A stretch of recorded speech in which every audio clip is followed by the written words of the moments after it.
Start करते हैं बेटा करंट इलेक्ट्रिसिटी की एनसीईआरटी एग्जाम्पल्स फिर एक्सरसाइज। पहले कुछ मैं कर रहा हूं फिर तुमसे करवाने शुरू करता हूं। So let's start with the first example. Example 1 क्या कह रहा है?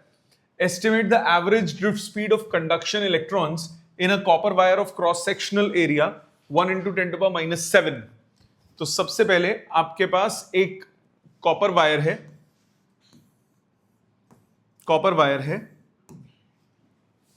आपको ड्रिफ्ट स्पीड निकालनी है। Area of cross section given है 1 × 10⁻⁷, units metre square. Carrying a current of 1.5 ampere, current की वैल्यू है 1.5 ampere. Assuming that each copper atom contributes roughly 1 conduction electron, density of copper 9 × 10⁻³ density 9 × 10⁻³ units check करते रहना, SI units होने चाहिए। अब आप I is equal to ANE VD अगर लगाते हो VD निकालने के लिए तो आपको N चाहिए होगा, which is number density of electrons. तो सबसे पहले नंबर डेंसिटी ऑफ एटम्स निकालो। क्वेश्चन में क्या बोला हुआ है? ईच कॉपर एटम कॉन्ट्रीब्यूट्स रफली 1 कंडक्शन इलेक्ट्रॉन। तो जितने एटम्स होंगे पर यूनिट वॉल्यूम उतने ही क्या होंगे? इलेक्ट्रॉन्स। तो सबसे पहले नंबर ऑफ एटम्स निकालने पड़ेंगे पर यूनिट वॉल्यूम। वो कैसे निकालोगे? मोल कॉन्सेप्ट से। अब क्या बोलोगे? 63.5 ग्राम्स, मोलर मास दिया 63.5 किलोग्राम of copper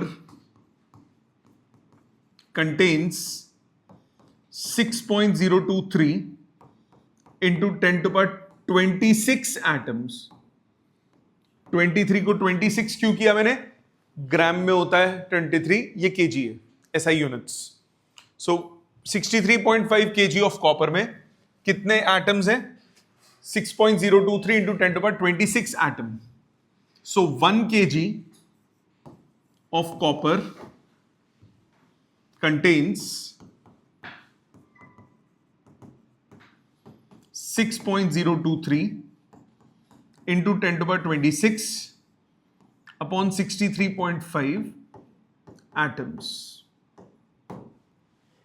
ठीक है, ये आपके पास हो गया number of atoms in 1 kg। इसका मास कितना होगा? मास ऑफ कॉपर कितना हो जाएगा? Volume into density. मास क्या होता है? Volume into density. मतलब AL rho kg of copper contains 6.023 into 10⁻26 divided by 63.5 into AL rho atoms. Right? मानते हो? ये टोटल नंबर ऑफ एटम्स हो गए। अब आप बोलोगे क्या बोला है क्वेश्चन में? Each copper atom contributes 1 electron. Since each copper atom contributes 1 conduction electron, therefore total number of electrons capital N कितना हो जाएगा? number of atoms which is 6.023 into 10⁻26 divided by 63.5 into AL rho. Number density of electrons, number density small n कितना हो जाएगा? Number of electrons per unit volume, ये आ जाएगा 6.023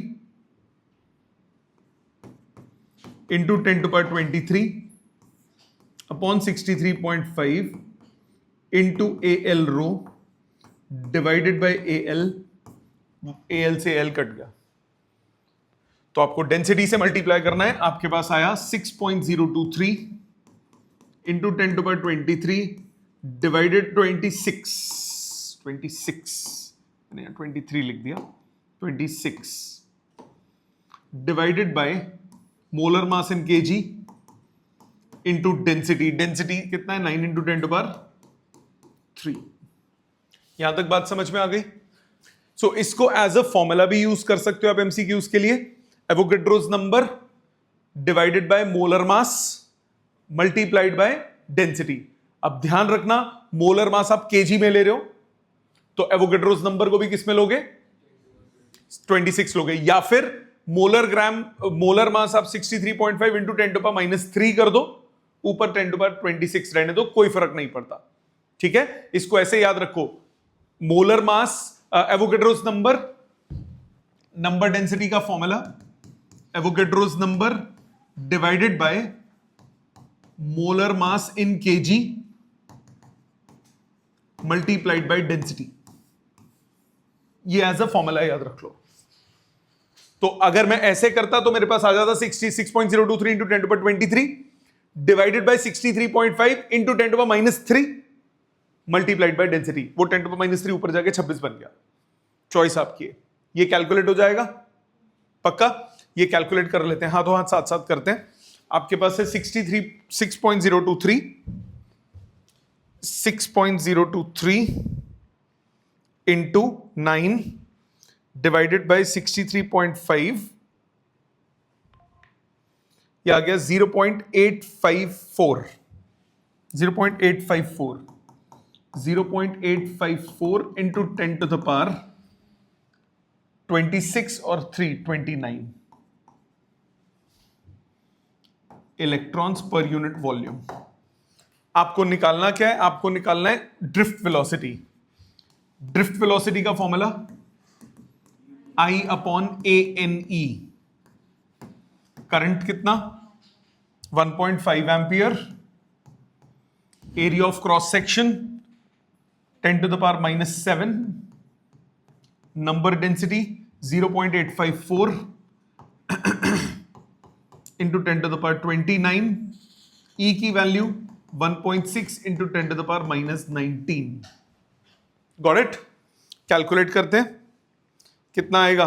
1.5 divided by 0.854 फिर से डिवाइडेड बाय 1.6, यह आता है 1.09, मतलब अप्रॉक्स 1.1 इंटू 10⁻³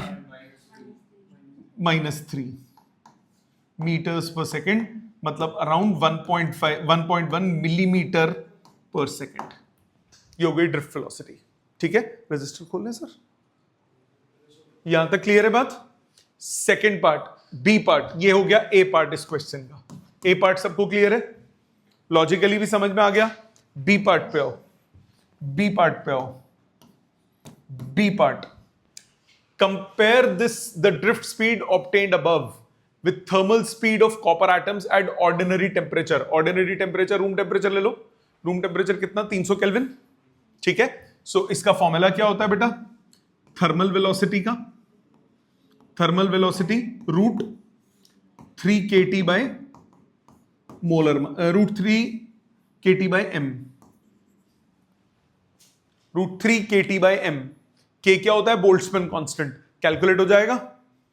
कैलकुलेट हो जाएगा। अभी करो कंप्लीट। इसके बाद अभी करना, मैं जगह छोड़ रहा हूं। और इसका सेकंड पार्ट, ये फर्स्ट पार्ट में आप ये कैलकुलेट करोगे।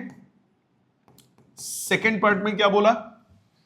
Compare thermal velocity at ordinary temperature, speed of propagation of electric field along the conductor. Now speed, electric field propagates with speed of light। याद है? इलेक्ट्रिक फील्ड किसी भी उससे कैसे प्रोपोगेट करती है? जैसे ही आप बटन को ऑन करते हो करंट फ्लो करता है। जो इलेक्ट्रिक फील्ड है वो किस स्पीड से प्रोपोगेट करती है? स्पीड ऑफ लाइट से। याद है बात ये? ठीक है, इसको कंप्लीट करो, इस क्वेश्चन को कंप्लीट करो। मैं भी करूंगा, पहले आप लोग कर लो। और उसके बाद एग्जाम्पल 3.1 था ये, 3.2, 3, 4, 4 क्वेश्चंस, मतलब 4 तक फटाफट हाथ चलाइए, देन वील प्रोसीड। चेक करो, सामने ध्यान दो। पहले फर्स्ट कंप्लीट करते हैं, एंड का जो पार्ट रह गया था। वैल्यू निकाली आपने। वैल्यू क्या है इसकी? √3 kT बाय m। रूट 3, के की वैल्यू 1.38 इंटू 10⁻⁻23, टी की value 300 kelvin divided by mass. Mass किसकी बात कर रहा है वो? Thermal speed of copper atoms, copper atom का मास, कॉपर एटम का मास। देखो ध्यान से देखो, compare the drift speed obtained above with thermal speed of copper atom. Copper के एक एटम का मास कितना होगा? कॉपर के 6.023 इंटू 10⁻26 एटम का 63.5 kg मास है, तो एक एटम का मास कितना होगा? 63.5 डिवाइडेड बाय 6.023 इंटू 10⁻26। कैलकुलेट करो। अब ये गलती कर रहे थे, सो इसमें कैलकुलेशन करते हैं। 3 इंटू 1.38 इंटू 3 इंटू 6.023 ऊपर चला जाएगा, डिवाइडेड बाय 63.5, ये आता है 1.18 अप्रोक्सीमेटली। 1.18 इंटू 10⁻26 और 23 माइनस 23 है 345 10⁻5। ये हो गया 11.8 इंटू 10 करो 11.8, इसका स्क्वायर रूट या साइंटिफिक कैलकुलेटर बात नहीं बेटे, इसका स्क्वायर रूट ये आता है 3.43 अप्रोक्सीमेटली 3.4 इंटू 10⁻2 मीटर्स पर सेकेंड। अप्रोक्सीमेटली 3.4 इंटू 10⁻2 मीटर्स पर सेकेंड। ठीक है, सो आप क्या बोलोगे कि ड्रिफ्ट स्पीड ऑफ इलेक्ट्रॉन्स 10⁻³ में है, 10⁻2 में है, तो आप क्या बोलोगे? कंपैरिजन करना है तो क्या बोलोगे? Therefore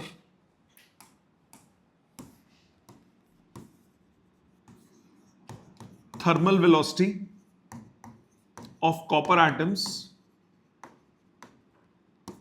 is around 10⁵ times drift speed of electrons. Drift speed of electron से अराउंड 10⁵ टाइम्स है। क्या ये बात समझ में आती है बेटा? क्या ये बात समझ में आती है? अब इलेक्ट्रिक फील्ड की बात करते हैं। इलेक्ट्रिक फील्ड किससे चल रही है? स्पीड ऑफ लाइट से। स्पीड ऑफ लाइट कितना होता है? 3 इंटू 10⁸ और ये किस में है? 10⁻³ में, तो 10⁻11। Therefore electric field propagates around 10⁻, around with speed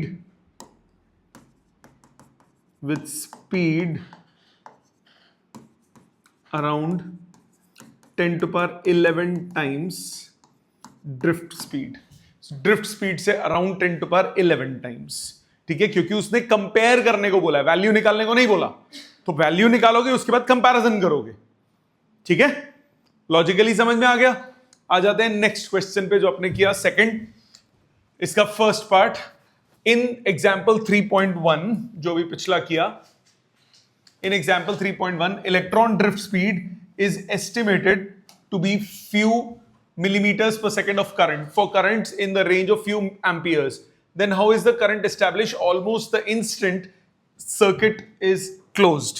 इसका आंसर क्या लिखोगे? करंट क्यों एस्टैब्लिश होता है? पहले लॉजिकली करंट एस्टैब्लिश होता है जैसे ही आप टर्न ऑन करते हो स्विच को, electric field is set up and that electric field is set up with the speed of light, तो ऑलमोस्ट इंस्टेंटली करंट आ जाता है। सो आप इसको क्या बोलोगे?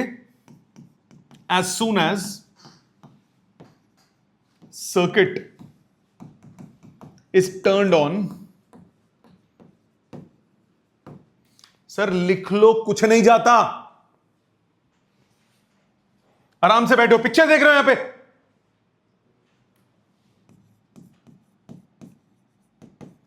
electric field is set up in the wire with speed of light.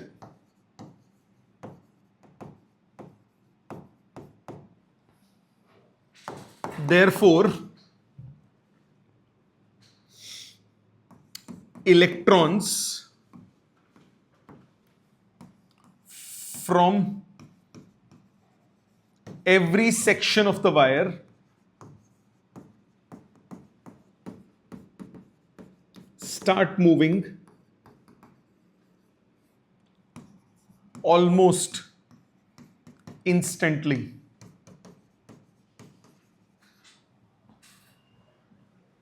Almost instantly. Therefore, current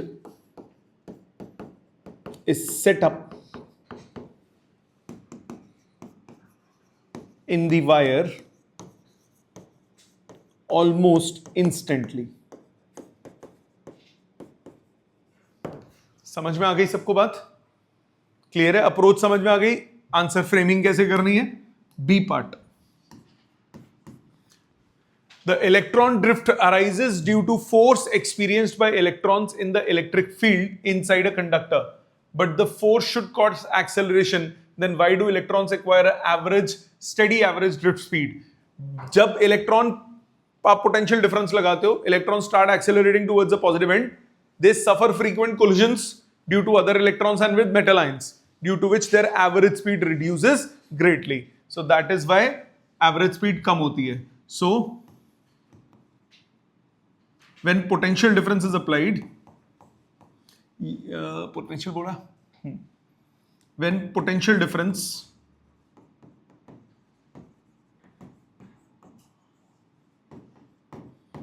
is applied across the conductor,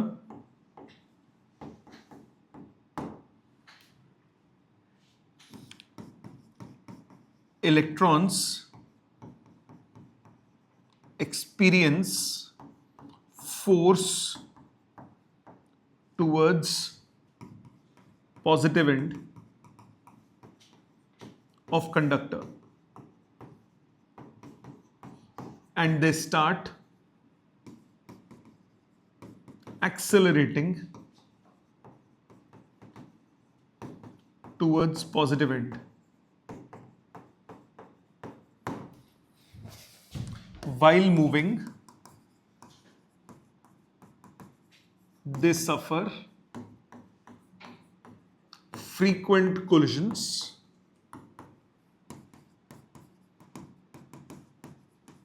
with metal ions and other electrons, due to which they lose the energy acquired while accelerating. Therefore, average speed of electrons is greatly reduced. समझ में आ गई बात? Approach समझ में आ गई? ये तो याद होगा वैसे. Third, if the electron drift speed is so small and the electron's charge is small, how can we still obtain large number of currents? क्या होता है? I is equal to a n e v d, तो n बहुत ज्यादा होता है. So C part, since I is equal to a n e v d, therefore even if जिसकी उसने बात की है Vd is very small and charge of electron is small,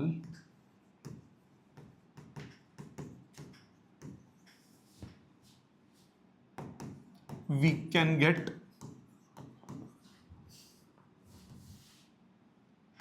large values of current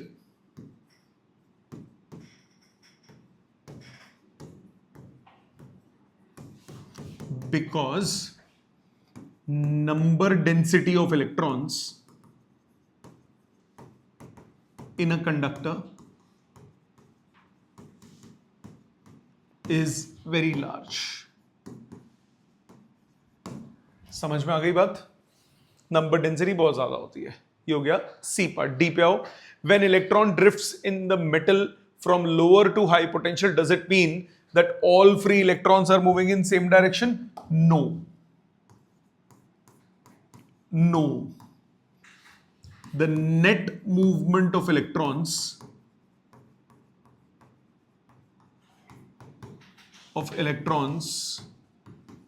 is from low to high potential.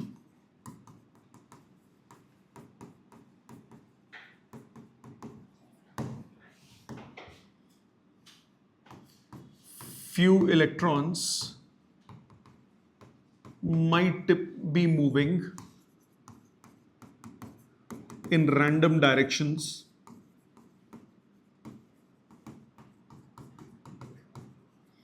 due to thermal motion of electrons or collisions. इधर उधर भी भाग सकते हैं, थर्मल मोशन भी हो रहा है, कोलिजन भी हो रहा है, बट ओवरऑल मूवमेंट एक डायरेक्शन में रहेगा. E part. Are the paths of electron straight line between successive collision in the absence of electric field? बताओ जी क्या होता है इसमें? एब्सेंस में यस और प्रेजेंस में no. So in the absence of electric field, पहले एब्सेंस बोला ना फर्स्ट पार्ट में, in the absence of electric field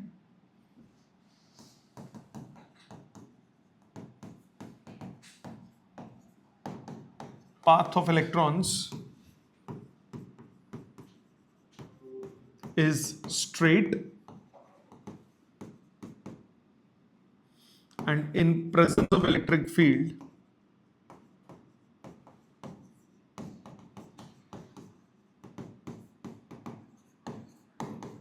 path is generally curved.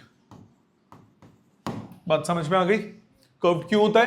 क्योंकि कोलिजन हुआ, कोलिजन की वजह से एक डायरेक्शन में मोमेंटम मिल गया उसको, और पोटेंशियल डिफरेंस की वजह से ऑलरेडी वो एक डायरेक्शन में मोमेंटम था, तो ओवरऑल मूव करता है, कर्वेचर ले लेता है. ठीक है, आ जाते हैं अगले पे. N electric toaster uses nichrome for its heating element when a negligibly small current. अच्छा याद है मैंने आपको बताया था सीबीएसई में आप फॉर्मूला लगाओगे R T is equal to R T dash into 1 plus alpha T minus T dash. ये फॉर्मूला लगाओगे. इसमें आप वो आर नॉट वाला सीबीएसई में नहीं लगाओगे, एंट्रेंसेस में जीरो के साथ कंपेयर करने वाला लगाओगे. इधर an electric toaster uses nichrome for its heating element when a negligible small current passes through it, its resistance at room temperature is found to be 75.3. Resistance at 27 degree Celsius आपको दी है 75.3 ohms. The toaster is connected to 230 volt supply. The current settles after few seconds to a steady value of 2.68 amperes. What is the steady temperature? तो resistance at temperature T मान लिया, वो जाएगा 230 divided by 2.68 ohms. 230 कितना? 85.8 ohms. ठीक है, आपको T निकालना है. अब इधर एक चीज नोटिस करो, ये एंट्रेंस में भी क्वेश्चन आएगा तब भी आप यही फॉर्मूला लगाओगे. क्यों? जरा ध्यान दो. इस पर्टिकुलर क्वेश्चन में एक चीज पढ़ो, temperature coefficient of resistance averaged over the temperature range. बताया था ना मैंने, अगर कुछ नहीं बोला होता तो वो 0 डिग्री पे होता है, एवरेज बोला हो तो आपको यही लगाना है, चाहे एंट्रेंस है चाहे सीबीएसई हो. बट अगर कुछ नहीं बोला तो कायदे से वो 0 डिग्री वाला होता है. ठीक है, तो इसमें क्या एक्सप्रेशन लगाओगे? R T is equal to R27 into 1 plus alpha into T minus 27. अच्छा एक और गलती होती है, बच्चे यहां पे ना केल्विन में कन्वर्ट करना शुरू कर देते हैं, नहीं करना। क्यों? डिफरेंस इन टेम्परेचर है, सेल्सियस और केल्विन में फर्क नहीं पड़ता, ठीक है? तो कभी भी केल्विन में मत कन्वर्ट करना। सॉल्व करो, RT कितना है 85.8 is equal to 75.3, 1 plus alpha की value 1.7 into 10⁻⁴ into T minus 27 एनु थले ले जाओ, 85.8 upon 75.3, 1 plus 1.7 into 10⁻⁴ into T minus 27, 1 left side ले जाके सबट्रैक्ट करो, कितना हुआ 10.5 upon 75.3 is 1.7 into 10⁻⁴ into T minus 27। Rearrange करो, रुक जा, अच्छा मैं कर ही लेता हूं, रुक जा। 10.5 इंटू 10⁻⁴ हो जाएगा 10.5 into 10⁻⁴ divided by 75.3 divided by 1.7, यह आता है 820.24 is equal to T minus 27। बहुत बड़ी वैल्यू आ रही है, इतनी आ रही है? चलो चलो 847.24 डिग्री सेल्सियस। आगे बात समझ या इजी है क्वेश्चन? तो अगला भी बिल्कुल ऐसा है, the resistance of platinum wire of platinum resistance thermometer at the ice point. अब यहां पे 0 डिग्री दिया ही हुआ है, आइस पॉइंट मतलब क्या हो गया 0 डिग्रीज, तो रेजिस्टेंस एट 0 दिया ही हुआ है 5 ohms and at a steam point is 25.23, resistance at 100 degree Celsius ये दिया हुआ है 5.23। अब इसमें ना देखो 0 का रेफरेंस ऑलरेडी है, तो कायदे से 0 वाला ही लगेगा। The resistance of the platinum wire is इतना, the resistance of the platinum wire is 5.729 ohms, calculate the temperature of the bath. तो सबसे पहले 0 के रेफरेंस से करो, R at 100 is R at 0 into 1 plus alpha into 100, मानते हो इन दोनों के रेफरेंस के लिए? So 5.23 is 5 into 1 plus alpha into 100, bracket खोल के सबट्रैक्ट करो, 0.23 is alpha into 500, so alpha आ गया 0.23 बाय 500, 2 से मल्टीप्लाई 0.46 अपॉन 1000, 0.46 इंटू 10⁻⁻³ पर डिग्री सेल्सियस, ये अल्फा आ गया। अब आगे क्या बोल रहा है? When the thermometer is inserted on a hot bath, the resistance of the platinum wire is इतना, resistance at temperature T 5.795 ohms, तो resistance at T is resistance at 0 into 1 plus alpha into T, 5.795 is 5 into 1 plus alpha into T, bracket खोलो, 0.795 is alpha into 5 into T। मुझे इसको ऐसे ही रहने देना चाहिए था, 5 से मल्टीप्लाई हो रहा है, वैल्यू पुट करो, 0.795 is 0.23 upon 500 upon 500 into 5 T, 5 से कटा 100, क्रॉस मल्टीप्लाई 79.5 डिवाइडेड बाय 0.23, ये टेम्परेचर आ गया 79.5 डिवाइड बाय 0.23, ये आता है 345.65, 345.65 डिग्री सेल्सियस।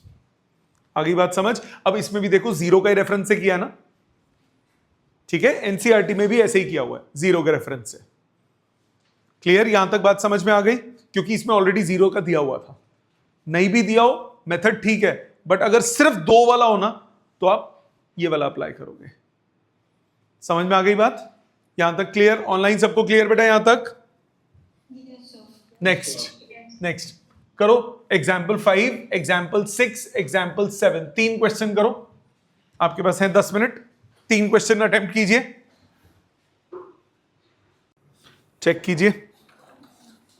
तीनों करते हैं। पहला फर्स्ट क्वेश्चन कह रहा है a network of resistors is connected to a 16 volt battery with internal resistance 1 ohm as shown in the figure. Compute the equivalent resistance of the network. सबसे पहले लिखोगे कैसे प्रेजेंटेशन? ए, देखो पॉइंट्स दिए हुए हैं ए और बी। आप बोलोगे 1 upon resistance between A B is 1 upon 4 plus 1 upon 4। तो रेजिस्टेंस बिटवीन ए बी आ गया 2 ओम्स। फिर बीसी के बीच में 1 ओम है, सीडी के बीच में 1 upon resistance between CD is 1 upon 12 plus 1 upon 6। 12 LCM 1 plus 2, 3/12 CD के बीच में आ गया 4 ओम्स। सो इफेक्टिव रेजिस्टेंस कितना हुआ? Resistance between A B plus resistance between BC plus resistance between CD, ये हुआ 2 plus 1 plus 4, 7 ohms. So overall resistance, effective resistance कितना हो गया? 7 ohms. Second part, obtain the current in each resistor. पहले B part में total current drawn वो कितना होगा? Voltage by effective resistance plus internal resistance. So 16 upon 7 plus 1, ये आ गया 2 ओम्स। हाँ जी, हाँ 2 एम्पियर ओम्स करंट है, सॉरी 2 एम्पियर। अब 2 एम्पियर करंट यहां गया, it will be divided into 2 parts, equal parts. हाँ जी, वो इंटरनल रेजिस्टेंस है बेटा, वो इफेक्टिव में काउंट नहीं होता। इंटरनल रेजिस्टेंस इफेक्टिव में काउंट नहीं होता। अब ये करंट है, करंट 2 पार्ट्स में डिवाइड होगा। करंट थ्रू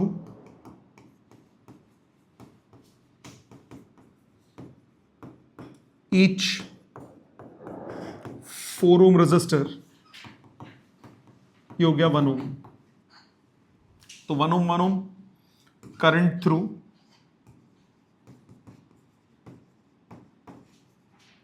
1 ओम रेजिस्टर, ये हो गया 2 ओम्स और 2 एम्पियर। वो करंट लिख रहा हूं, ओम लिख रहा हूं। 1 एम्पियर और ये 2 एम्पियर, सॉरी। अब यहां पे डिवाइड हुआ 2 पार्ट्स में। पहले बोल दो वोल्टेज अक्रॉस सीडी, सी और डी के बीच में वोल्टेज हो गया current into resistance between CD. Current है 2 एम्पियर, सीडी के बीच में रेजिस्टेंस कितनी है? 4 ओम। ये हो गया 8 volt. Therefore current through 12 ohms is 8/12 यानी 2/3 एम्पियर। करंट थ्रू 6 ओम्स 8/6 यानी 4/3 एम्पियर। ठीक है, करंट निकल गया हर एक से। सी पार्ट पे आओ। सी पार्ट में आपको बोल रहा है obtain the voltage drop A B के बीच में। ए बी के बीच में वोल्टेज हो गई current into resistance A B के बीच की 2 इंटू ए बी के बीच की रेजिस्टेंस है 2 ओम्स, ये आ गया 4 volt. Voltage between BC, current into resistance between BC 2 into 1, answer आ गया 2 वोल्ट। फिर voltage across CD is current into resistance between CD 2 into 4, that is 8 volts. ठीक है, समझ में आ गया सबको? लिखना कैसे वो क्लियर है? नेक्स्ट, अब बैटरी ऑफ 10 वोल्ट। अब ये करंट डिवीजन नहीं गिवन होती तो वो 6i वाला क्वेश्चन है, याद है? इसमें करंट डिवीजन गिवन है। कंसेप्ट क्या था? यहां पे करंट आया, 3 पार्ट्स में डिवाइड होगा। शॉर्टेस्ट पाथ देखोगे एंड का 1 2 3 1 2 3 1 2 3 इक्वल है तो तीनों में इक्वल करंट जाएगा। फिर इधर पहुंचा, फिर से 2 पार्ट्स में डिवाइड होना है, एंड पॉइंट तक का शॉर्टेस्ट डिस्टेंस दोनों में बराबर है।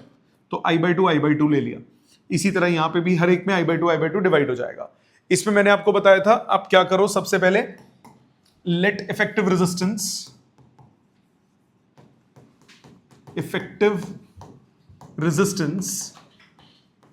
Is capital R। So E को क्या लिख सकते हो, current which is 3I into R। EMF 10 volt है, मैंने E की टर्म्स में कर रहा हूं, इंटू R। अब इसमें आउटर लूप की इक्वेशन बनाओ, C डैश, इसको P ले लो, इस पॉइंट को Q ले लो, पॉइंट बदल लो, पॉइंट साथ में ऐड कर लो, क्योंकि लूप की इक्वेशन बनाने के लिए चाहिए होगा। सो अब अप्लाइंग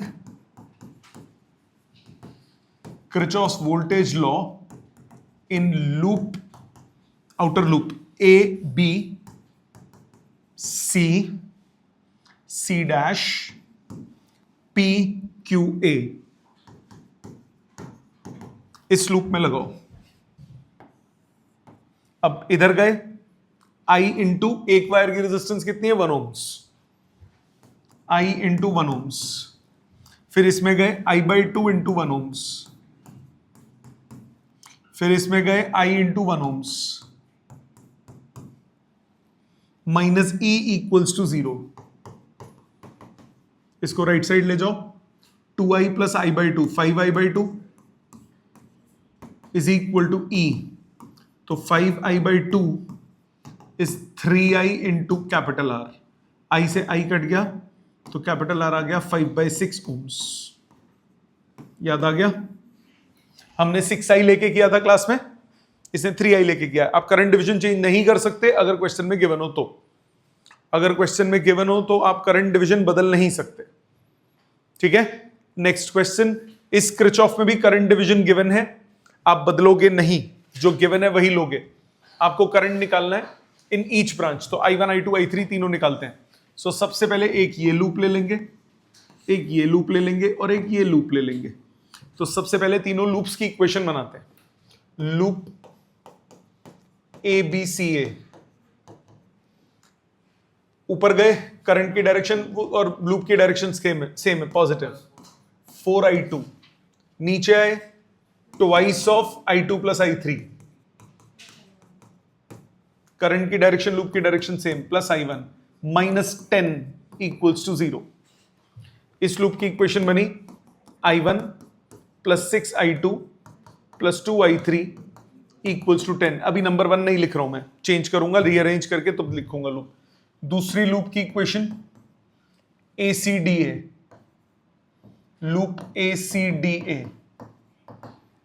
इस लूप की इक्वेशन क्या बनेगी, पहले A से प्लस 10, फिर minus I1 plus 2, I2 plus I3 minus I1 minus 4 I1 minus I2 equals to 0।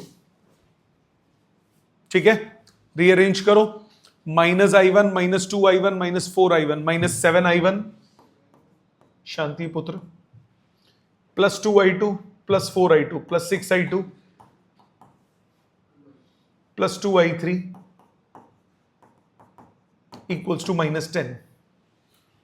Right, मुझे एक चीज नजर आई इस क्वेश्चन में, ये दोनों शेम है, एलिमिनेट करके मैं सीधा सीधा I1 निकाल सकता हूं, है ना। तो मैं कुछ नहीं कर रहा, कोई पंगा नहीं ले रहा, तीसरी इक्वेशन भी बना के फिर गेम खेलूंगा। नंबर 2, अब आ जाओ लूप 3 पे। लूप लिया B, इसको यहां पे P ले लेता हूं पॉइंट, BPDCB, BPDCB। इधर से गए plus 5, minus 2 I2 plus I3 minus I1, minus 2 I2 plus I3 equals to 0। Solve करो, 2I plus 2I1 -2i2 -2i2 -4i2 -4i3 equals to -5, number 3। अब पहले जो मैं दिख गया था उस पे आ जाओ, using equation 1 and 2, first and second use करो। i1 plus 6i2 plus 2i3 equal to 10। इधर -7i1 plus 6i2 plus 2i3 equals to -10। दोनों को करो सब्ट्रैक्ट, ये कैंसिल हो जाएगी, ये कैंसिल हो जाएगी। 8, ये साइन चेंज होके 8i1 इक्वल्स टू 20। सब्ट्रैक्ट होगी, सबके साइन चेंज होंगे ना, ये प्लस हो जाएगा। i1 आ जाएगा 20/8, 2.5 ampere.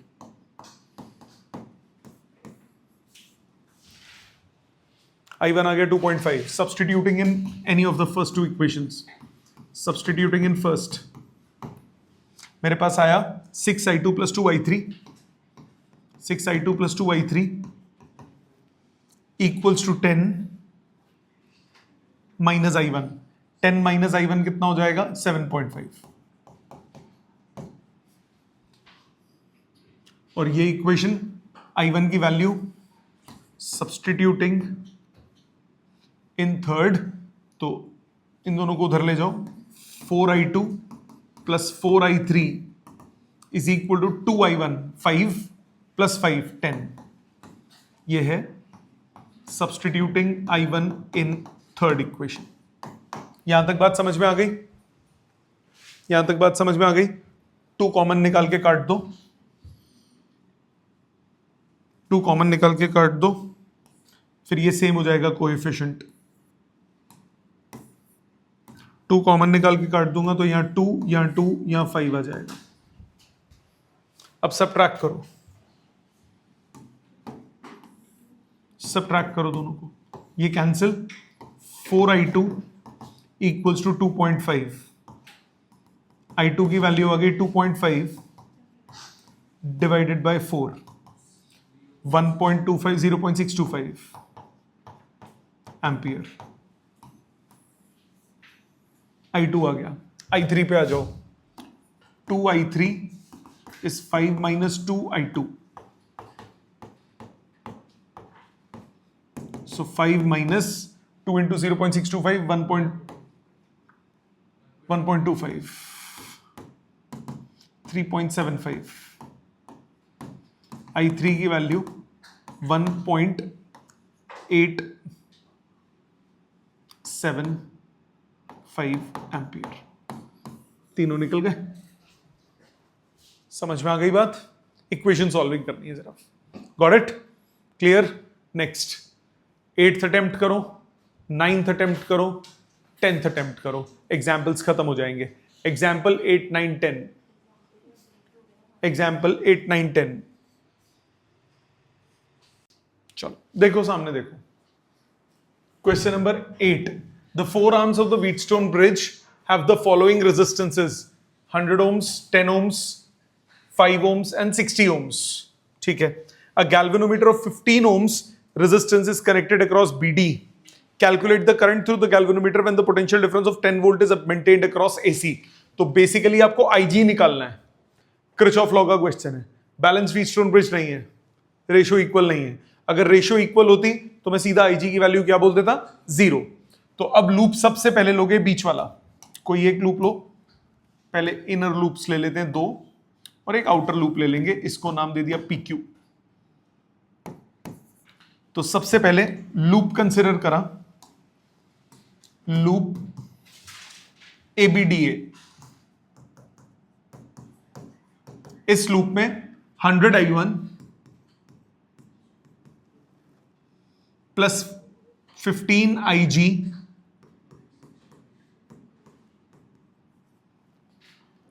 Minus 60i2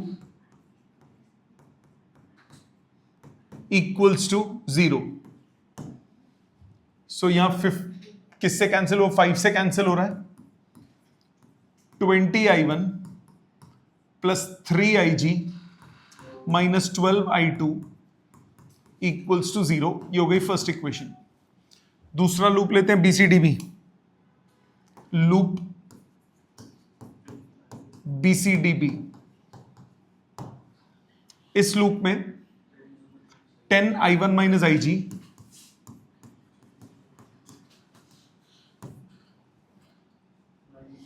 minus 5I2 plus IG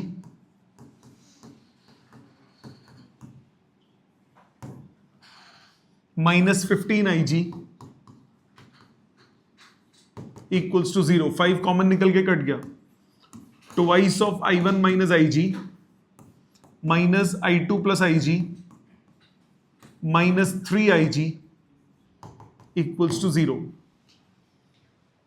इन दोनों इक्वेशन से I1 I2 IG की टर्म्स में निकाल लो और थर्ड में सब्सटीट्यूट करो। हमारा टारगेट IG निकालना है ना, तो I1 I2 IG की टर्म्स में निकाल लो। तो एक काम करते हैं, पहले ऊपर वाली इक्वेशन को थोड़ा और सॉल्विंग कर लेते हैं। मेरे पास फर्स्ट वाली जो ऊपर वाली इक्वेशन थी ये आई 20I1 minus 12IG I2 is equal to minus 3IG। इसको माना फर्स्ट इक्वेशन। जो सेकेंड इक्वेशन है उसमें भी IG वाली टर्म को राइट साइड ले जाएंगे। 2I1 minus I2 equals to minus 2IG minus 3IG minus 6IG 6IG। अब इसको बराबर करने के लिए कोएफिशिएंट्स, या तो इसको 10 से मल्टीप्लाई करो I1 एलिमिनेट करने के लिए, 12 से मल्टीप्लाई करो I2 एलिमिनेट करने के लिए। सो इसको 10 से मल्टीप्लाई कर लेते हैं। 20I1 minus 10I2 is 60IG number 2। दोनों इक्वेशंस को सब्ट्रैक्ट करो। Subtracting first from second, subtracting first from second. इसमें से ये माइनस करूंगा, 20I1 कट गया, 2I2 बचा is equal to 60IG 63IG। तो I2 आपके पास आ गया 63/2IG। फिर I1 निकाल लो, substituting in second, 2I1 is equal to 6IG plus 63/2IG 12 75/2IG। ये 2I1, तो I1 कितना आया 75/4IG। इसके बाद अब यहां कर रहा हूं क्वेश्चन। अब तीसरे लूप की इक्वेशन बना लो। लूप ADCPQA, A से D 60I2 plus 5I2 plus IG। I1 निकालने की जरूरत ही नहीं थी। Minus 10 equals to 0। I2 की वैल्यू डालो 63/2IG। सो पहले 5 से काट देते हैं। 12I2 plus I2 plus IG equals to 10। So 13I2 plus IG equal to 10। 13I2 equal to 2। इधर भी 2 था ना, I2 की वैल्यू डालो 63/2। So 13 into 63/2 plus IG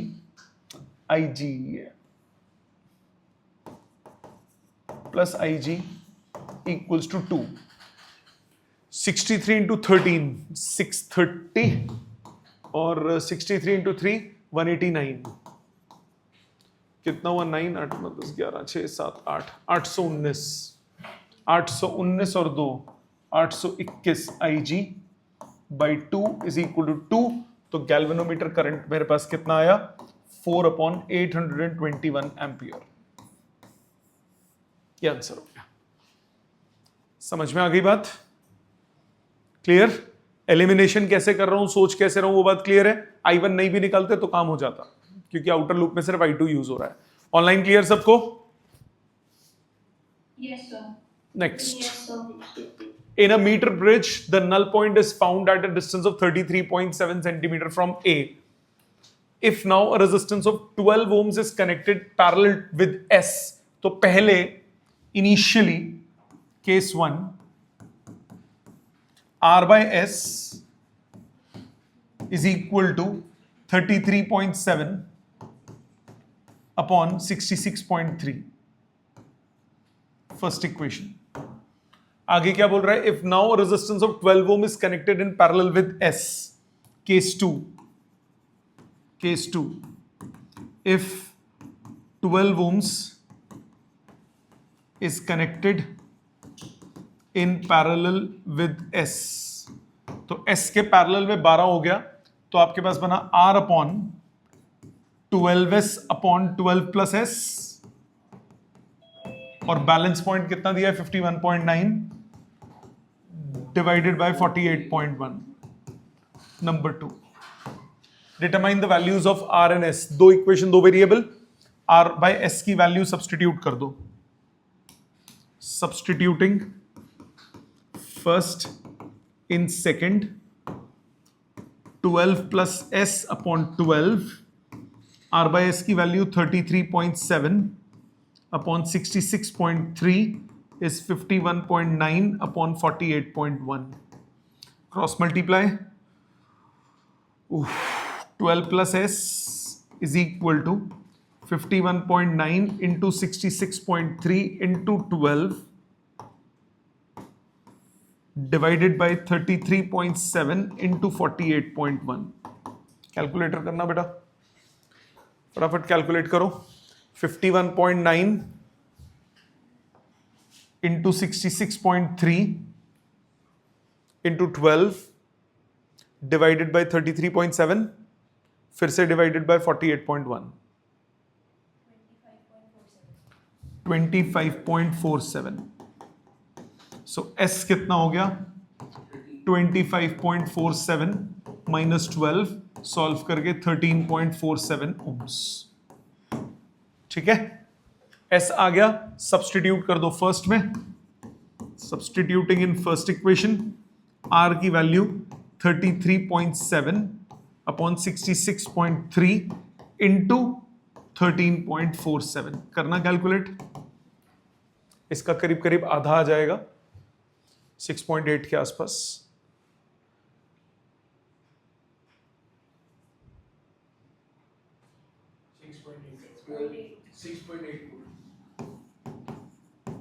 ohms.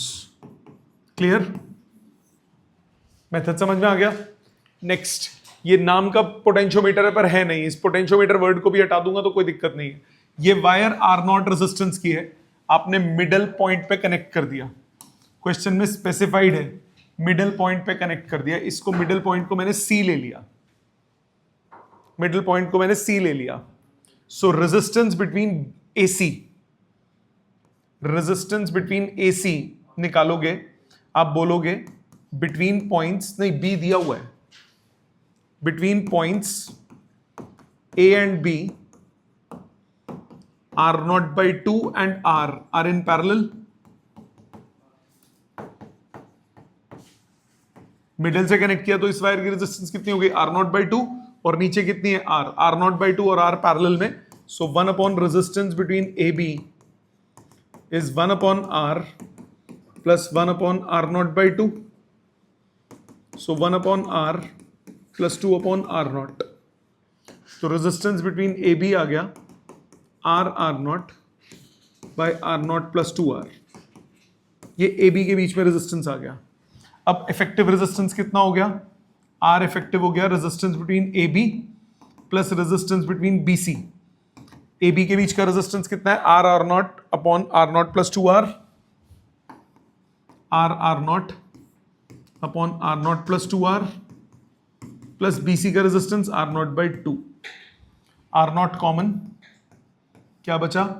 R upon R0 plus 2R plus 1/2.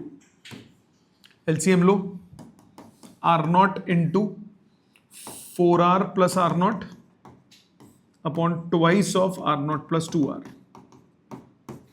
ये इफेक्टिव रेजिस्टेंस आ गया. निकालना क्या है आपको? आपको निकालना है V is the voltage supplied derivative expression voltage across R. इसके अक्रॉस वोल्टेज मतलब AB के बीच की वोल्टेज निकालनी है. तो करंट कितना होगा? करंट ड्रॉन वो हो जाएगा V by R effective. So V divided by this R not into 4R plus R naught twice of R naught plus 2R. ये करंट हो गया. वोल्टेज अक्रॉस AB, ये होगा current into resistance between AB. So 2V R naught plus 2R upon R naught 4R plus R naught multiplied by resistance between A B कितना है R naught upon R naught plus 2R. बस variables की form में, numbers में नहीं है. यही थोड़ा सा डरने वाली बात है, पर है तो क्वेश्चन इजी सा. R naught plus 2R cancel, R naught से आर नॉट कैंसिल, रिजल्ट आ गया आपके पास 2VR upon 4R plus R naught. खत्म. यही वोल्टेज होगी, पैरेलल में सेम रहती है ना. समझ में आ गई. इसको लिख के करो. इसके बाद एक्सरसाइज पे आ जाओ. पहले 5 क्वेश्चंस और 10 मिनट है आपके पास सिर्फ फर्स्ट 5 करने के लिए. ये लिख लो, फर्स्ट 5 क्वेश्चंस 10 मिनट्स. जल्दी देखो, पांचों चेक करो. First, the storage battery of a car has an EMF of 12 volts. If the internal resistance of the battery is 0.4 ohms, what is the maximum current that can be drawn? So current drawn is maximum. Current drawn is maximum if no external resistance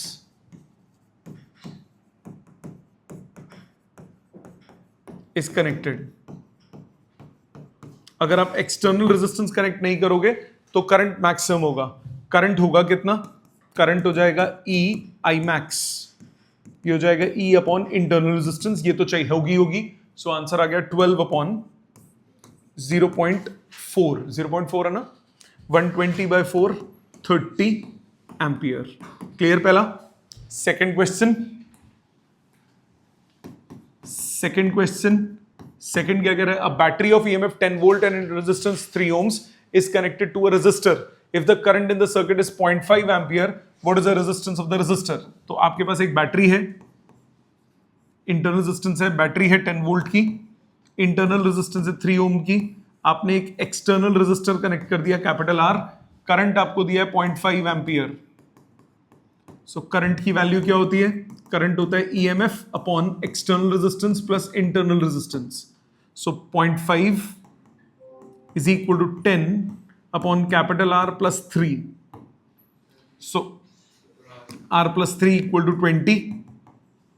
resistance कितना हो गया? 17 ohms. 17 ओम आपने connect किया.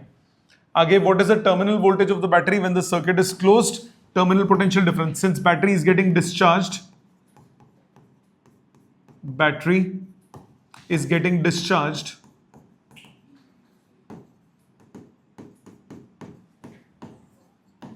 Terminal potential difference कितना हो जाएगा? E minus आई into internal resistance. Yes और no? Charging में E प्लस आई आर होता है, डिस्चार्जिंग में कितना होता है? E minus I R. E कितना है? 10. I कितना? 0.5. स्मॉल r की वैल्यू 3 ohms. सो 10 माइनस 1.5, आंसर आ गया 8.5 वोल्ट. सो टर्मिनल पोटेंशियल डिफरेंस हो गया 8.5. या फिर आप इसको ऐसे भी कर सकते हो, terminal potential difference V is equal to I into capital R. एक ही बात होती है. I into capital R. I कितना है? I कितना है? 0.5. कैपिटल R कितना निकाला? 17. आंसर आ गया 8.5 वोल्ट. आपकी चॉइस, जैसे मर्जी कर लो. ठीक है, क्लियर है ये सबको? Next, third A part. 3 resistors 1, 2, 3 are combined in series. What is the total resistance? R effective कितना हो जाएगा? 1 ohm plus 2 ohm plus 3 ohms. या पहले लिखो, R effective हो गया R1 plus R2 plus R3 series में. सो कितना हो गया? 1 plus 2 plus 3. आंसर आया 6 ohms. What is the total resistance? B part. इसके बाद If the combination is connected to a battery of 12 volt, negligible, obtain the potential difference across each resistor. Current कितना हो जाएगा? Total voltage divided by total resistance. Total voltage कितना है? 12 volt. Total resistance 6 ohms. 2 ampere current आया, तो पहले वाले में वोल्टेज कितनी हो गई? IR1. So 2 into 1 2 volt. दूसरे वाले की वोल्टेज हो गई IR2. 2 into 2 4 volt. तीसरे वाले की रेजिस्टेंस हो गई IR3. 2 into 3 ये हो गया 6 वोल्ट. क्या ये समझ में आता है? Next, 3 resistors are combined in parallel. What is the total resistance? 3 resistances हैं, आपने पैरेलल में कनेक्ट किया. कौन कौन सी है? 2 4 और 5. इसको बोल दिया R1, इसको बोल दिया R2, इसको बोल दिया R3. यहां डंडा बना दो पैरेलल में. 1 by R इफेक्टिव कितना होगा? 1 by R1 plus 1 by R2 plus 1 by R3. So 1 by 2 plus 1 by 4 plus 1 by 5. 20 LCM. 10 plus 5 plus 4. 19 by 20. तो R इफेक्टिव कितना हुआ? 20 by 19 ohms. ये हो गया A part. B part, if the combination is connected to a battery of EMF 20 volt and negligible interresistance. यहां पे आपने 20 volt का बैटरी लगा दिया. Determine the current through each resistance. total current कितना हुआ? टोटल करंट हुआ, या 20 वोल्ट है ना, सिर्फ इंटररेजिस्टेंस है नहीं. सो I1 करंट थ्रू R1, इसको मैंने I1 बोल दिया. ये हो गया V by R1. वोल्टेज कितनी है? 20. R1 कितना है? 2. 10 एम्पियर. करंट थ्रू R2, इसको I2 बोल दिया. V by R2. 20 by 4, 5 ampere. Current through R3, इसको I3 बोल दिया. V by R3. 20 upon 5, that is 4 ampere. Total current वो है I1 plus I2 plus I3. ये हो गया 19 एम्पियर. या फिर आप टोटल करंट बोल दोगे V by R effective 20 upon 20 by 19.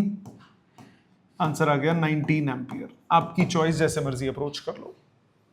ठीक है, यहां तक बात समझ में आ गई. Next, 5th, eight room temperature 27 degree Celsius the resistance of the heating element is 100 ohm. R27 दिया हुआ है 100 ohms. What is the temperature of the element if the resistance is found to be 117 ohms? तो resistance T temperature पे 117 ohms है. मुझे T temperature निकालना है. Alpha की वैल्यू दी है 1.7 into 10⁻⁴. CBSE का क्वेश्चन है. आप लगाओगे RT is equal to R27 into 1 plus alpha into T minus 27. RT कितना है? 117 is 100 into 1 plus alpha into T minus 27. Bracket खोलो. 117 is equal to 100 plus 100 alpha T minus 27. इसको इधर 17 is equal to 100 alpha T minus 27. So T minus 27 हुआ 17 upon 100 alpha. 100 alpha हो गया 170 into 10 to the power minus 4. ये cut के हुआ 10 नीचे, 10 to the power minus 3, 1000. T minus 27 हुआ 1000. T हो गया 1027 डिग्री सेल्सियस. ठीक है, नो प्रॉब्लम. पक्का. आगे आ जाओ. 6th, 7th, 8th, 9th और 10th. ये 5 फटाफट कीजिए. 6th, 7th, 8th, 9th, 10. कर रहा हूं मैं, चेक कीजिए. क्वेश्चन नंबर 6 से. 6th, A negligibly small current is passed through a wire of length 15 meters and uniform cross sectional area 6 into 10 to the power minus 7. Area दिया है 6 into 10 to the power minus 7 metre square. Length दी है 15 meters and its resistance is measured to be 5 ohms. Resistance है 5 ohms. What is the resistivity of the material? R is equal to rho L by A. Rho की value R A by L. R कितना है 5, area 6 into 10 to the power minus 7 divided by length 15. भाई expect मत करना ऐसा paper में आएगा. 2 into 10 to the power minus 7 ohm metre. ठीक है. Next, a silver wire has a resistance of 2.1 at 27.5 degrees Celsius. Resistance at 27.5 is 2.5 ohms, 2.1 ohms. And the resistance of 2.7 ohm at 100 degrees Celsius. Resistance at 100 is 2.7 ohms. Determine the temperature coefficient of resistivity. Resistance ही निकाल दो, कोई फर्क नहीं पड़ता. Temperature coefficient of resistance निकाल दो. R is equal to R at 100 is R at 27.5 into 1 plus alpha into 100 minus 27.5. R at 100 is 2.7 is equal to 2.1, 1 plus alpha into 72.5. नीचे 27 by 21, 1 को लेफ्ट साइड लो, अल्फा इंटू 72.5. सो अल्फा हो गया 6/21 into 72.5. कितना आ रहा है calculate करके? करा है नहीं किया? कर लोगे कैलकुलेट? कर लोगे calculate? Next, 8th. A heating element using nichrome connected to 230 volt supply draws an initial current of 3.2 ampere which settles after few seconds to a steady value of 2.8. What is the steady temperature of the heating element if the room temperature is 27? तो resistance at 27 degree Celsius कितना होगा? Current कितना, voltage है 230 divided by current पहले room temperature पे 3.2, इतना ohms. बाद में रेजिस्टेंस एट टी टेम्परेचर आपको निकालना है. रेजिस्टेंस एट टी टेम्परेचर है 230 डिवाइडेड बाय 2.8 ओम्स. आपको टी निकालना है. अल्फा की वैल्यू दी हुई है 1.7 into 10 to the power minus 4 per degree Celsius. Relationship क्या होगा? Resistance at temperature T is resistance at 27 into 1 plus alpha into T minus 27. Value डालो. 230 divided by 3.2 is 230 divided by 2.8 into 1 plus, उल्टा लिख लिया मैंने value.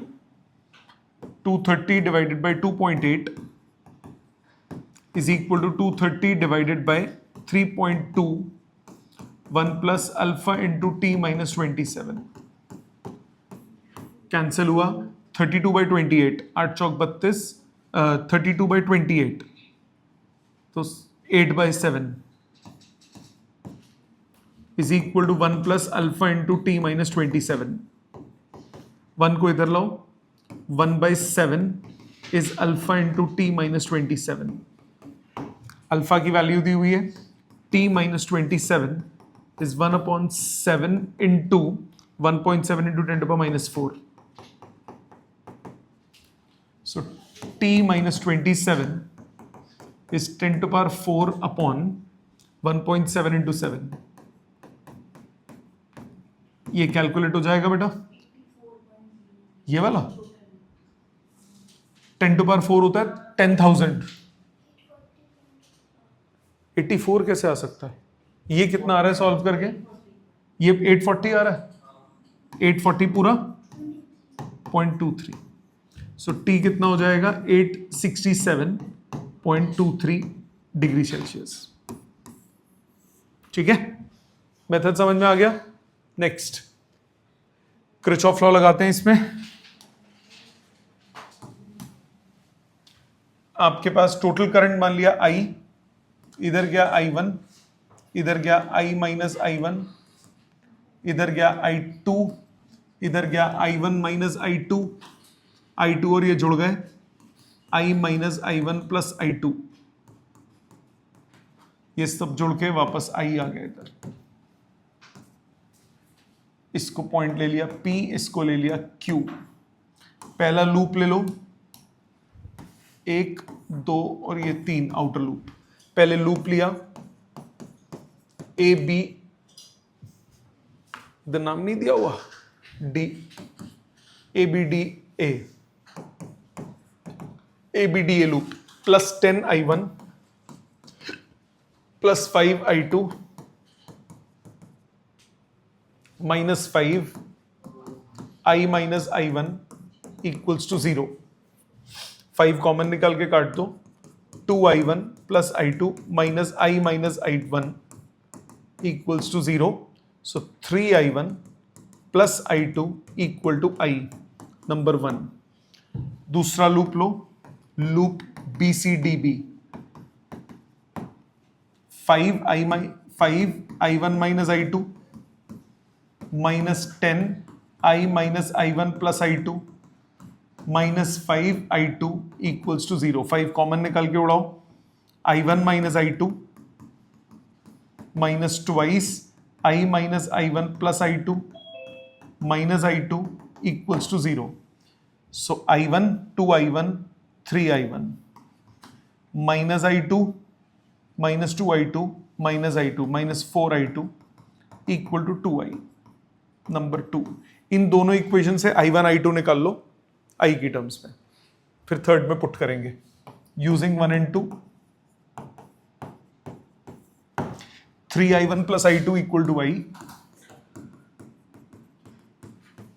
and 3I1 minus 4I2 equals to 2I।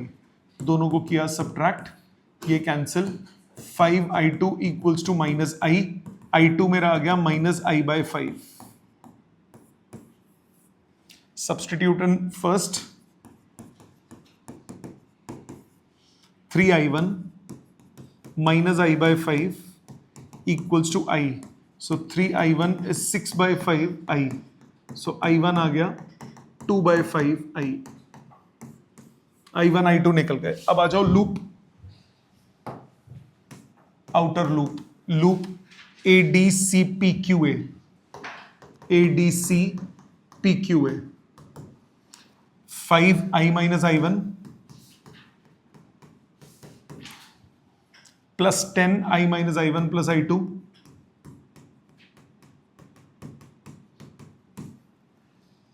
minus 10 plus 10I equals to 0। I1 I2 की value डालो, I1 कितना है 2 by 5I, पहले तो 5 कॉमन निकल के कट भी रहा है। सो I minus I1 plus twice of I minus I1 plus I2 plus 10I plus 2I equals to 2। Value डालो, I1 की वैल्यू कितनी है 2 by 5, I1 minus 2 by 5 3 by 5, 3 by 5 I plus twice of I minus I1 कितना था 3 by 5, 3 by 5 minus 1 by 5, ये solve हो क्या गया 2 by 5I plus 2I equals to 0। 5 LCM 4 5 6 7 8 9 equal to 2, 4 5 6 7 8 9 9I,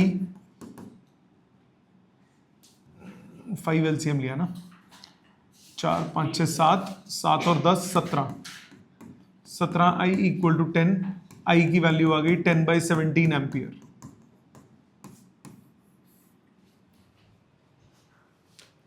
7 और 10, हाँ 10 by 17 एम्पियर, ये टोटल करंट ड्रॉन हो गया 10 by 17 ampere.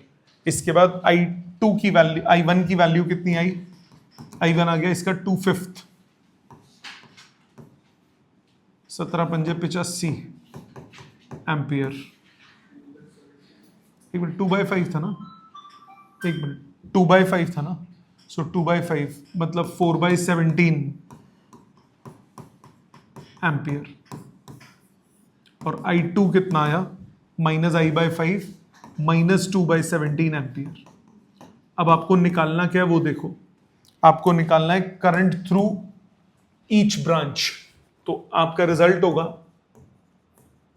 Current through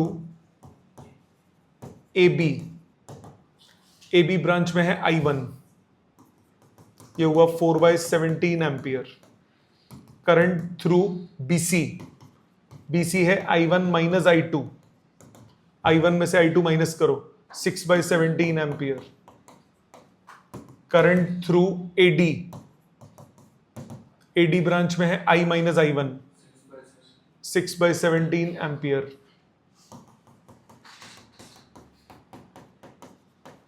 current through DC I minus I1 plus I2, I minus I1 6/17 minus 2/17 4/17 ampere. Current through BD में current है I2 minus 2/17 ampere. Current through battery I कितना है, I 10/17 ampere. ये answer. अगर आपने I1 I2 निकाल के छोड़ दिया नंबर कटेंगे। क्वेश्चन में स्पेसिफाइड है करंट थ्रू ईच ब्रांच, तो आपको हर ब्रांच का रिजल्ट निकालना है।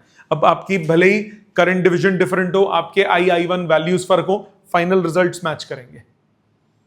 ठीक है, next 10th, in a metre bridge, figure 3.27 मैंने यहां लगा दी है।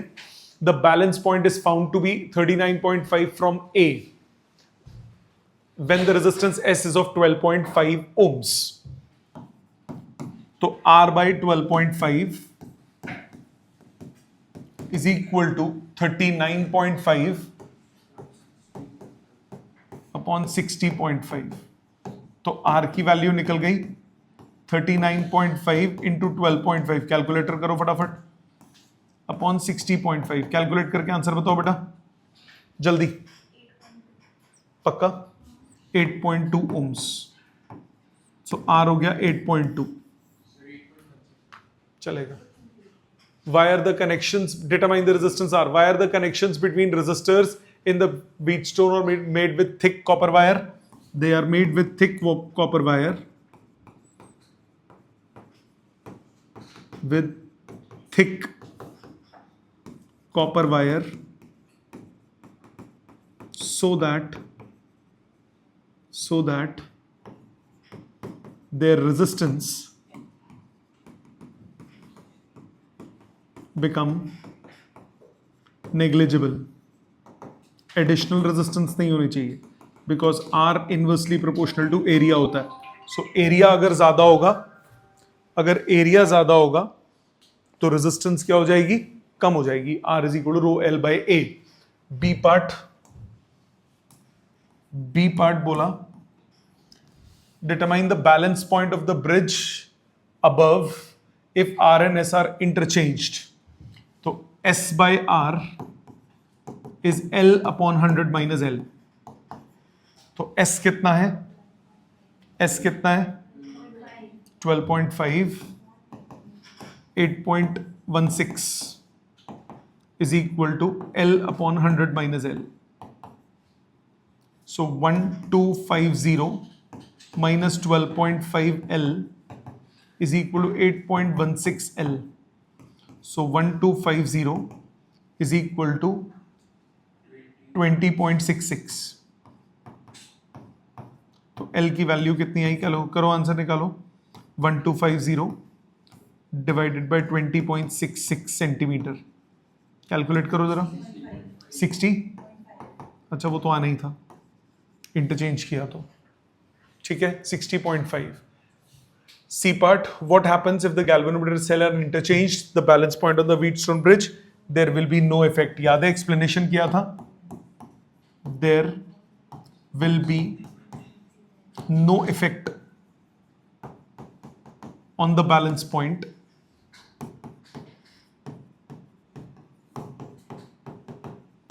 if galvanometer and cell are interchanged, दोनों पे कोई इफेक्ट नहीं पड़ेगा। ठीक है। Would the galvanometer show any current? Galvanometer will not show any deflection. समझ में आ गई बात? ये हो गया नंबर 10। आगे देखो 11th, a storage battery of EMF to 8 volt and internal resistance 0.5 ohm is being charged by 120 volt. एक 8 वोल्ट की बैटरी है, इसका इंटरनल रेजिस्टेंस है 0.5 ohms। इसको आप चार्जिंग कर रहे हो तो उल्टा बैटरी लगाते हो, बड़ा चार्जिंग कर रहे हो 120 वोल्ट की बैटरी से using a resistor of 15.5 ohms। External resistance आपने कनेक्ट किया 15.5 ohms। आगे क्या बोल रहा है? What is the terminal voltage of the battery during charging? सबसे पहले करंट निकालना पड़ेगा। करंट हो जाएगा, दोनों अपोजिंगली कनेक्टेड है, तो effective voltage 120 minus 8 divided by total resistance 15.5 plus 0.5 कितना हुआ? 112 बाय 16 कितना आया? 7 ampere. So terminal potential difference across cell ये हो जाएगा E plus IR।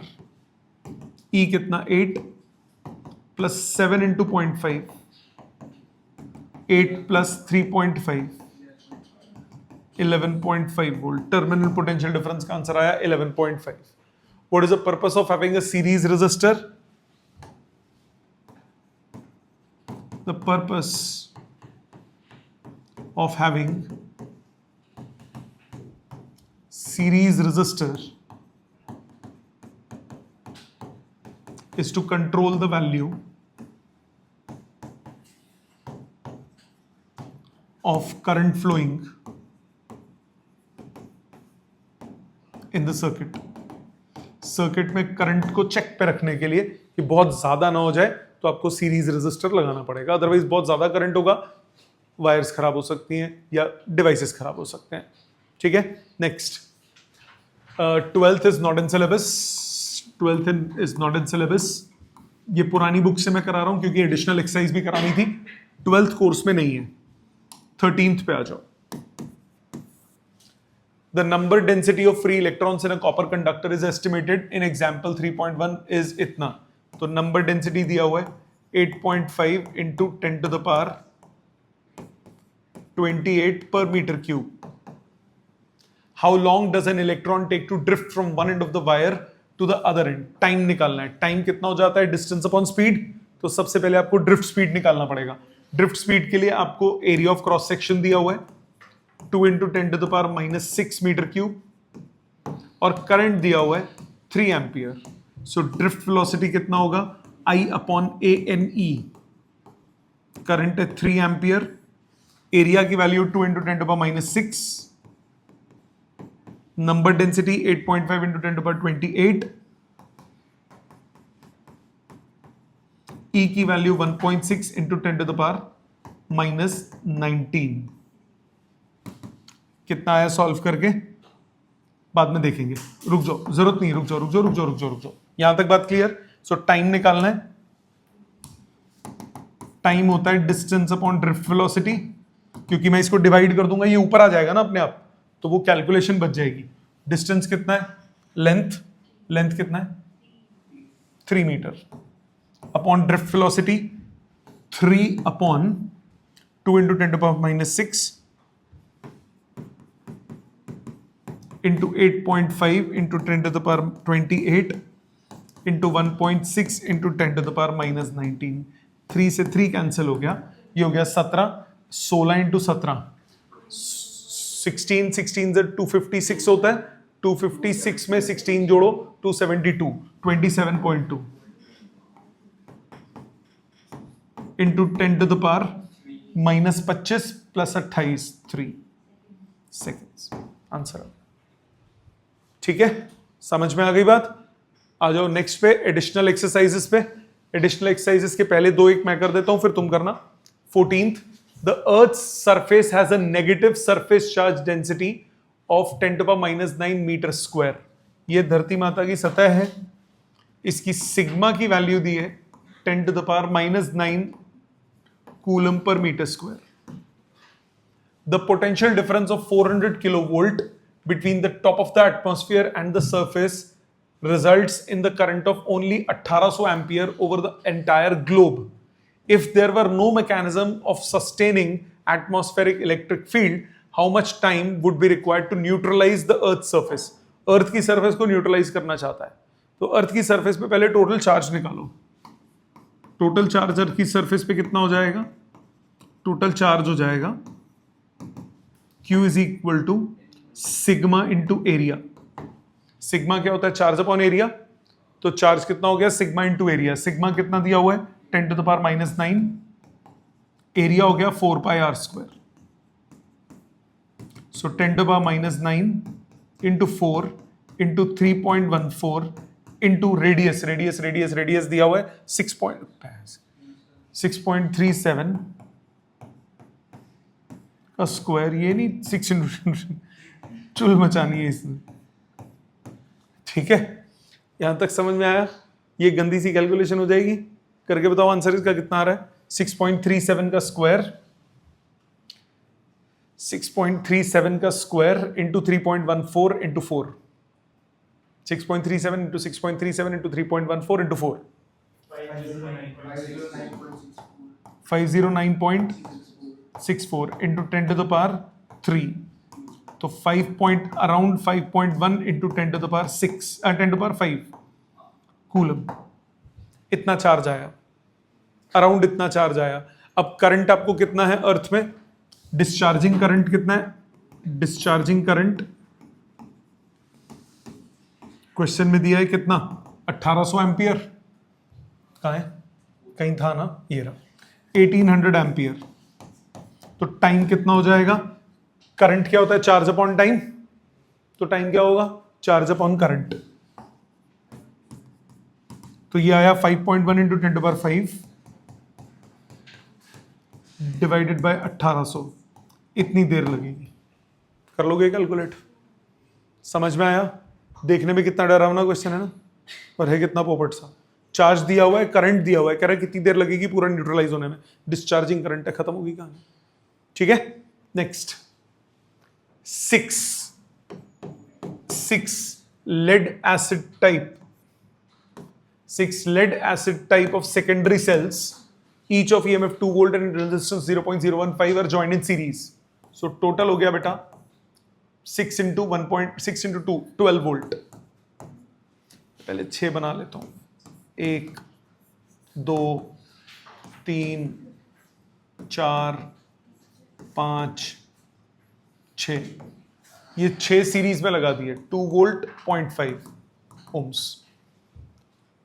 To provide a supply to resistance of 8.5 ohm। 8.5 ohm पे सप्लाई देनी है। What is the current drawn from the supply? अब करंट कितना हो जाएगा? Total EMF N into E divided by total resistance capital R plus N into small r। तो 6 into 2 upon 8.5 plus 6 into 0.5 12 upon 11.5 ampere. Calculate हो जाएगा। What is the current drawn from the supply and its terminal voltage? Terminal voltage of supply,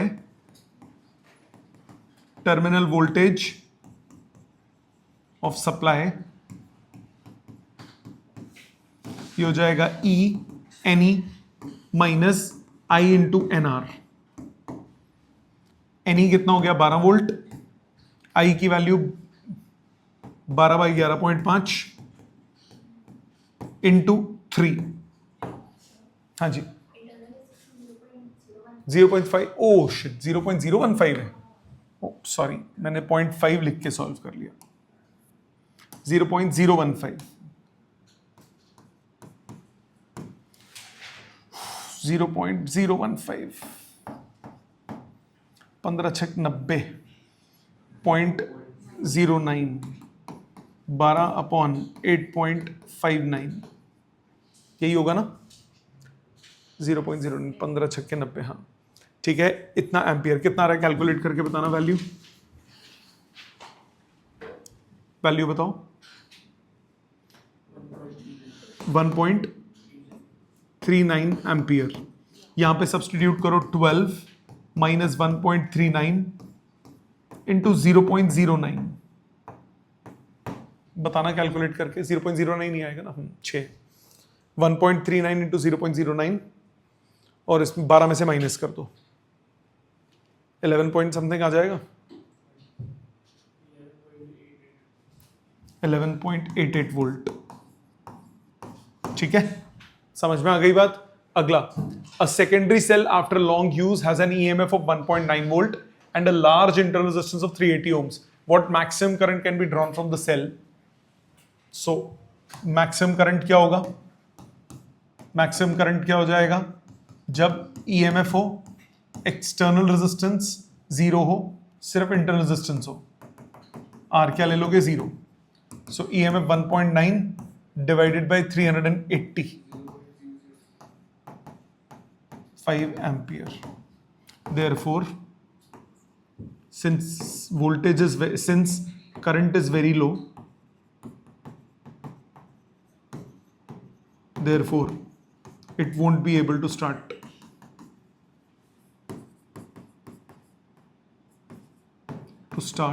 motor of car. ठीक है, next 16 करो, 17 करो, 18, 19, 20, 21 और ये खत्म हो जाएगा। 6 क्वेश्चन अटेम्प्ट करो, फिर अगले राउंड में मैं 6 के 6 कर रहा हूं। 5-7 मिनट है आपके पास, देखो ध्यान से। 16 से, 2 wires of equal length, one of aluminium and the other of copper, have same resistance. Resistance of aluminium, resistance of copper बराबर दिया हुआ है। Which one of the two will be lighter? तो एरिया का रेशो निकाल लो। Rho of aluminium, length दोनों का सेम बोला है, area of aluminium. Rho of copper, length दोनों का सेम बोला है, area of copper. So area of copper divided by area of aluminium हो गया rho of copper divided by rho of aluminium. Copper का और एल्यूमिनियम का रो कितना दिया हुआ है? 10 टू पावर सेम है, 1.72 डिवाइड बाय 2.63। कैलकुलेट नहीं करूंगा मैं, रख लो संभाल के। आपको मास निकालना है। Mass of copper divided by mass of aluminium होता है वॉल्यूम इंटू डेंसिटी। वॉल्यूम, एक मिनट, डेंसिटी को एक काम करते हैं, डी ले लेते हैं, डी ऑफ कॉपर, क्योंकि रो हमने यहां पे रेजिस्टिविटी ली हुई है, divide by area of aluminium length into density of aluminium. Length से लेंथ कट गया। Area of copper divide by area of आलू, 1.72 divide by 2.68। Density of aluminium 27, copper 8.9, 8.9 divided by 2.7। ये रेशियो ग्रेटर देन 1 लग रही है। ये 1:2 around, 1:2 से भी छोटा है, और ये अराउंड 3। सो ये ग्रेटर देन 1 आ जाएगी ratio. Therefore mass of copper is greater then mass of aluminium, hence क्या बोला उसने? Which one is lighter? Therefore hence aluminium wire is lighter. Hence explain why aluminum wires are preferred over overhead. Since aluminum wires are lighter, therefore they suffer less wear and tear. therefore they are used for overhead power cables.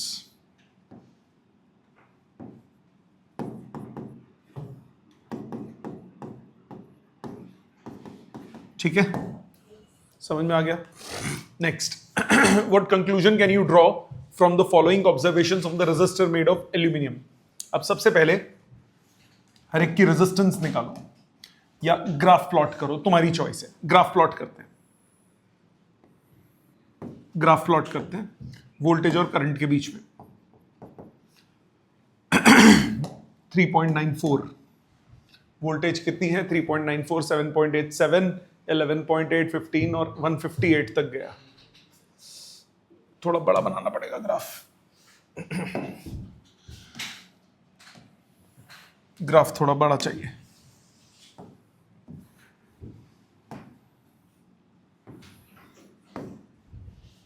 Voltage versus current का graph बनाओ। Voltage जा रही है कहां तक? 158 तक। सो 10, 20, 30, 40, 50, 60, 70, 80, 90, 100, 110, 120, 130, 140, 150 और यहां 160। करंट जा रहा है 0.2 से 8 तक। 1, 2, 3, 4, 5, 6, 7, 8। अब एक एक करके वैल्यूज को प्लॉट करो। 0.2, 3.94, 0.2 और 3.94। 0.2 यहां आएगा कहीं 0.5 से पहले और 3.94 यहां पे, तो एक पॉइंट यहां आ गया। इसके बाद 0.4, 7.87, करीब करीब 8। 0.4, 7.87 यहां पे। फिर इसके बाद 0.6, 11.8, 0.6, 11.8। फिर 0.8, 15.7, 0.8, 15.7, 1, 19.7, 20 के आसपास 1। 2 एम्पियर 39.4, 2 एम्पियर 39.4। फिर 3 एम्पियर 60 के आसपास, 3 एम्पियर 60 के आसपास। फिर 4 एम्पियर 80 के आसपास, 4 एम्पियर 78.8, 80 से थोड़ा सा नीचे।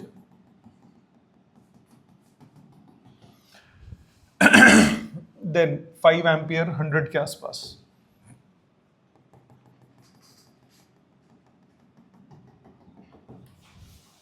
देन 6 एम्पियर 120 के आसपास।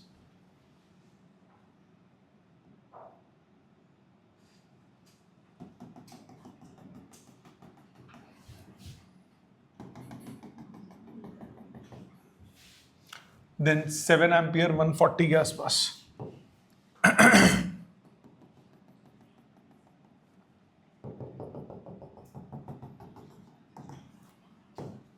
Then 8 ampere 158, 158। सो जब आप इसको प्लॉटिंग करोगे तो ये स्ट्रेट लाइन ना आके डिविएट करेगा from straight line. So this shows that at high currents, heat is produced which increases the temperature and hence resistance increases. आई बात समझ? ठीक है, स्ट्रेट लाइन ना होके कर्वेचर बन जाएगा थोड़ा सा। Next 18th answer the following questions. A steady current flows in the metallic conductor of non-uniform cross section. Which of these quantities are constant? Only कुछ भी दिया हो, current is constant because charge is conserved.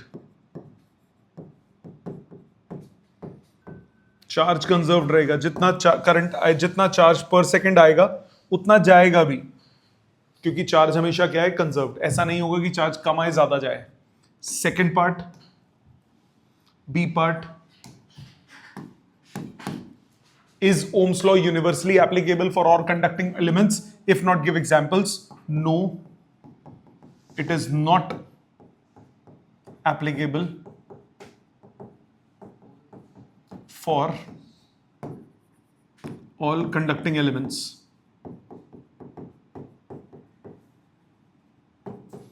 For example, it is not applicable for diodes, transistors, etc. ठीक है। C part, a low voltage supply from which one needs high current must have very low interresistance. Why? Since current is E upon R plus R. Therefore, for low voltage supply,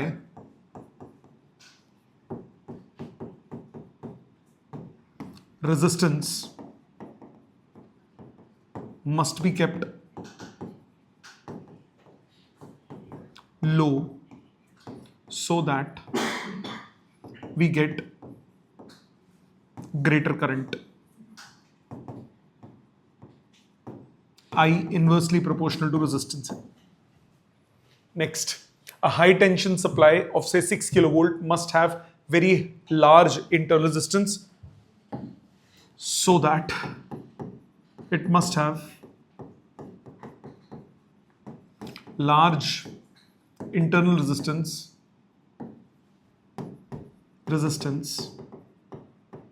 so that current becomes less and less heat is produced.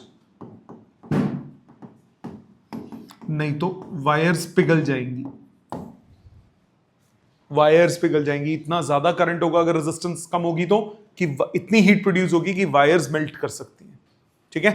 Next, alloys, choose the correct alternative. Alloys of metals usually have, alloys में greater or less resistivity, greater than that of their constituent metals. Alloys usually have much lower temperature coefficient of resistance, क्योंकि वो किसके लिए use होते हैं? Standard resistance coils, because they are used as standard resistances. Alpha उनका कम होना चाहिए। The resistivity of alloy manganese is nearly independent of or increases rapidly with increase in temperature. Alloy manganese independent of, क्योंकि उसका alpha छोटा होता है manganese का। The resistivity of typical insulator is greater than that of metal by a factor of 10 to the power 22 और 10 to the power 23। अजीब है। तो कोई मतलब इसका कोई स्पेसिफिक आंसर रट्टे वाला है। Resistivity of typical insulator is greater than that of metal. Insulator है तो जितना ज्यादा उतना अच्छा है, 10 to the power 23। ठीक है। Next, given n resistors, each of resistance R. A part, given n resistors, each of resistance R, how will you combine them to get maximum or minimum current? Effective resistance. To get maximum resistance, they must be connected in series, so R in series हो जाएगा N times R to get minimum resistance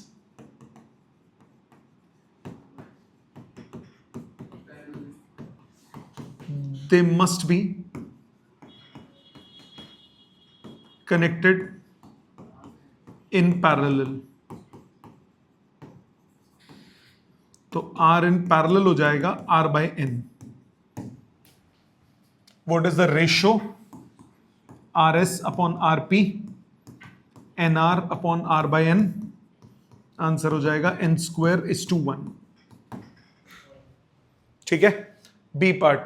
Given the resistance 1, 2, 3, how will you combine them to get an equal resistance of 11 by 3? देखो, series होता तो simply add होके 6 ओम हो जाता, parallel होता तो 1 by 1 plus 1 by 2 plus 1 by 3, 6 LCM कितना आया? 6 plus 3 plus 2, 11 by 6, 11 by 6. अब मेरी बात ध्यान से सुनो, मेरे को कैसे, मैं इजीली कैसे सोच सकता हूं, ये देखो 3 है डिनोमिनेटर में, सो जब आप पैरेलल में कनेक्ट करते हो तो प्रोडक्ट डिवाइडेड बाय सम होता है, सो सम 3 कब आएगा? जब 1 और 2 पैरेलल में होंगे, तो 1, 2 पैरेलल में इन सीरीज विद R, ये आ जाएगा आंसर.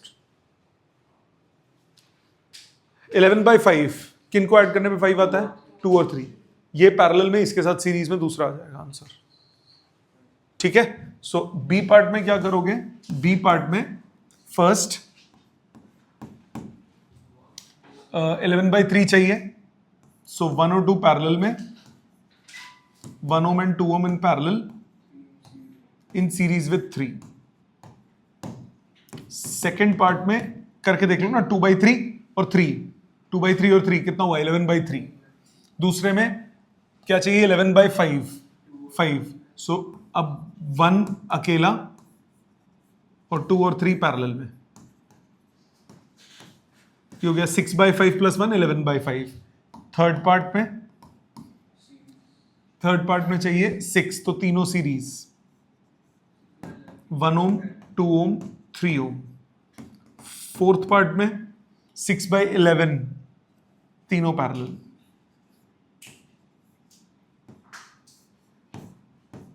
वन ओम, 2 ओम, 3 ओम. समझ में आ गया ये? आ जाओ इस पे, सी पार्ट पे. C part, determine the equivalent resistance. C का ए क्या हो गया? ये 2 ओम्स और 4 ओम्स. ये ऐसे बनाओ, ऊपर 2 ओम्स, नीचे 4 ओम्स, फिर 2 ओम्स, 4 ओम्स, फिर 2 ohms, 4 ohms, again 2 ohms, 4 ohms. 2 और 4 पैरेलल में कितना हो गया? 8 by 6, 4 by 3. So R effective कितना हुआ? 4 by 3 plus 4 by 3 plus 4 by 3 plus 4 by 3, 16 by 3 ohms. ठीक है. इसका बी पार्ट सीरीज में 5R. ये करंट ऐसे जाएगा ना, सीरीज हो गया ना ये. ठीक है. सो 5R. ठीक है, समझ में आ गया ये? Last question, determine the current from a 12 volt. इसमें क्या करते हो? It's an infinite circuit. So let effective resistance is X ohms. ये 1 ओम, ये 1 ओम, ये 1 ओम, ये 2 पॉइंट्स, और ये X ओम बना दिया. इंफिनिटी में एक कम भी करो कोई फर्क नहीं पड़ता. सो X और 1 पैरेलल में इन series with 1 and 1, therefore X upon 1 plus X plus 1 वो भी किसके बराबर आएगा? X के. इसको रीड्रॉ करो सर्किट को. हो गया X upon 1 plus X, 1 Om, 1 Om. So X upon 1 plus X is X minus 2 x आ गया x minus 2 plus x square minus 2x, so x square minus 2x minus 2 equals to 0। Discriminant से x की value निकालो, minus b plus minus under root of b square minus 4ac upon 2a। b square is 4 minus 4ac करूंगा upon 2a, तो ये आ गया 2 plus minus root 12 हो गया 2 रूट 3 अपॉन 2, मतलब 1 plus minus root 3, so 1 plus root 3, because 1 minus root 3 is not possible, negative, so 2.732 ये हो गया x। आपको करंट निकालना है, करंट कितना हुआ, total voltage divided by external plus internal, total voltage 12, external 2.732 plus internal 0.5, so 12 upon 3.232 ampere, कितना 3.4। अच्छा करंट की बात कर रहे हैं, कर डिवाइड कर एक बार, 12 अपॉन 3.232,